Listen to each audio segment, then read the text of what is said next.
Hi, I'm Carl, and I am a LEGO designer. This model is a 1:13 scale, a 1967 Mustang GT. Dark blue, beautiful white racing stripes running over the top, and all kinds of other cool details, just like the real Mustang.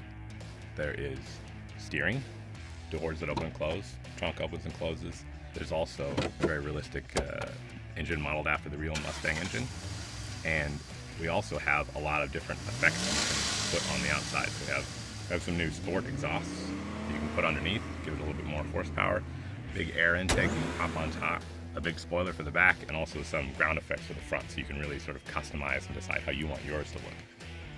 We chose the Mustang because this is a very iconic American car, and we thought it's a great way to get something that people have loved for decades into a LEGO form that you can have, build yourself, have it on your shelf, and just enjoy customizing, taking the different parts on and off, moving things around, and it's just something really cool and iconic that we haven't done yet. I should probably mention, I did not make this model. This was made by Mike Psyche, and he's made a lot of the Creator Expert cars, including the Beetle. If you look at the Beetle, the actual number plate on that is P51AK1 for Psyche. So you get the name right on there. The number plate on this, it's P51AK2 for Psyches. That's what it says. Me and Mike were talking about what we want to add to this car to make it extra hot. And one of the things was steering. And the way that the LEGO system sort of works at this size, we couldn't do that. So we realized we need to make a new element. And that's when we need to get Manny, the main Manny, Zamani in, our element designer, to actually make a new LEGO part for us. We wanted to create a steering function, and normally the wheels that we have don't provide enough space for the functionality. So we had to actually redesign the wheel completely so that has a bit more room for that specific function.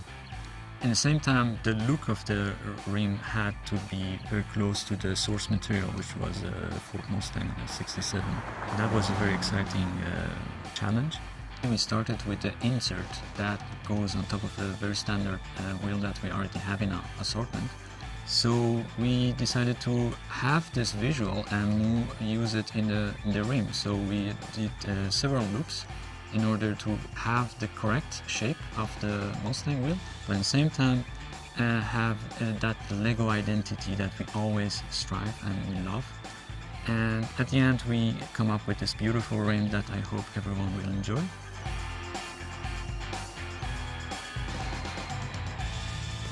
One of the other really exciting parts about this set is we've come up with a solution to what we call the LEGO door problem, where whenever you make a big LEGO car, the door always has to have a bizarre gap behind it in order to fit closed.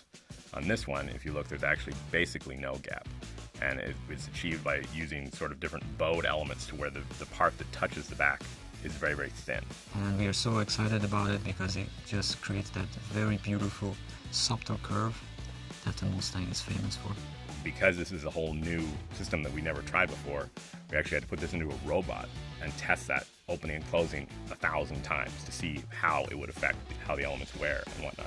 So we have the little piece that we've been testing. The Mustang is very similar in scale to the Aston Martin, the Mini, and the Beetle from Creator Expert. So if you have those, this will be pretty much the perfect addition to your car collection. In Creator Expert, we try to make it a whole nother level of detailed. So we want to get as close as possible to sort of making it look exactly like the thing we're building. A lot of what it is we base the scale of the car on the different wheel sizes that we produce at LEGO. And then we find the right wheelbase and then build a car around that. And actually, with the Mustang, we started out at a different scale, a bit smaller scale. So like if you look at the front of it, there are 4 lights for the headlights sort of in a line across there. That's called the face lights. And to get that representation of the face of the car, you need to do it at a certain size to get all the little details in. We made a new wheel element for the car, but we didn't make it into a new size of wheel. So it's actually the same size as another existing wheel element. It's just now it has this nice space inside of it that we can build the function into. So this is our cool new rim, and this is how we designed this rim so that can incorporate this cool function of steering. If we use the existing ring, then the whole thing would have been quite big and chunky, and we couldn't have this flush surface for the car. In the trunk, there's a nitrous tank, and that was actually our building instruction developer's idea. So Anders said, hey, let's put this nitrous tank in the back. And because it was his idea, we actually put his initials on the sticker that's on there. We were developing this model during Easter, and if you look, the top of the tank is actually sort of half of an egg shape, and that was made from an Easter egg. If you like cars, you're gonna like this set. If you like Lego, you're gonna like this set.